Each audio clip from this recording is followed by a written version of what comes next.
So picture this. It's January 3rd, 2026. The world wakes up to some absolutely shocking news coming out of South America. A conflict that had been kind of simmering under the surface just exploded. And the shockwaves are still being felt. So today, we're going to break down exactly what happened, why it happened, and what it all means for, well, everybody. And boom, that's the message that just flashes across social media in the dead of night. It's not some carefully worded diplomatic statement. It's from the president of a neighboring country, and it is a raw, urgent alarm bell ringing for the entire planet. A capital city is under attack. Right away, you knew this was a massive international crisis. And this comment really just hits the nail on the head. It perfectly captures how so many people felt in that moment. While all the governments were still scrambling to write their official press releases, forums online were just lighting up with stuff exactly like this. It gives you a real sense of that disbelief, that sheer exasperation of watching a world power make a move this aggressive. All right, so let's get down to it. What actually happened on the ground in Caracas that night? Because beyond those first alerts, the picture that started to come out of Venezuela was just pure chaos. I mean, just try to imagine it. It's 2 o'clock in the morning in a major city, and suddenly you're rocked by at least 7 huge explosions. You can hear aircraft roaring overhead. Then the power goes out right near a major military base. The government declares a state of emergency. All flights are grounded. And then the bombshell drops. President Maduro and his wife have been captured and flown right out of the country. This was a textbook decapitation strike, a lightning-fast attack designed to take out a country's leadership in a matter of hours. Right, so an operation this big, it doesn't just happen overnight. How in the world did we get to this point? Well, the official story out of Washington was that this was all about fighting narco-terrorism. But if you look back at the months leading up to the attack, you can see a very clear, very deliberate pattern of escalation. You can just watch it build, step by step. It starts back in August 2025 with drone strikes on some ships. Then in October, President Trump says the quiet part out loud, making his intentions crystal clear. A month after that, the mission gets an official name, Operation Southern Spear. And then comes the big one, the major escalation, in December, when the U.S. actually admits to a strike inside Venezuelan territory. Each step was like a test, pushing the line a little further, until it all culminated in this full-blown assault on Caracas. And this is where things get really, really sticky from a legal perspective. The U.S. might be framing this as a counterterrorism campaign, but a lot of the international community saw something very different. They called it extrajudicial killing, and this term is so key. It basically means a state acting as its own judge, jury, and executioner, killing someone without any kind of legal process. And that is exactly what the world's top human rights groups concluded. I mean, the UN's human rights chief didn't pull any punches, flat out calling the strikes unlawful. You have the Inter-American Commission on Human Rights voicing deep concern. Human Rights Watch called it a flagrant violation of international law.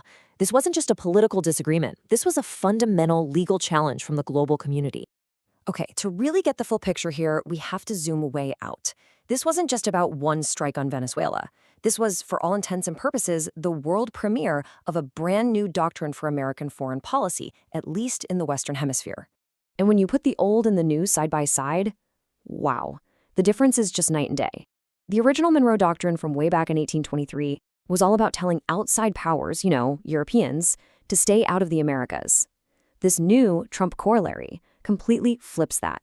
It reframes the Americas themselves as a source of threats to the U.S. and says direct lethal force is on the table to deal with them. It's a massive shift from a defensive keep out sign to a much more offensive posture. And you might be wondering, where does this idea even come from? Well, it's actually pulling from some pretty specific and frankly controversial pages of American history. The administration is openly inspired by figures like Andrew Jackson, famous for his aggressive expansionism, and the whole imperialist era of McKinley and Roosevelt.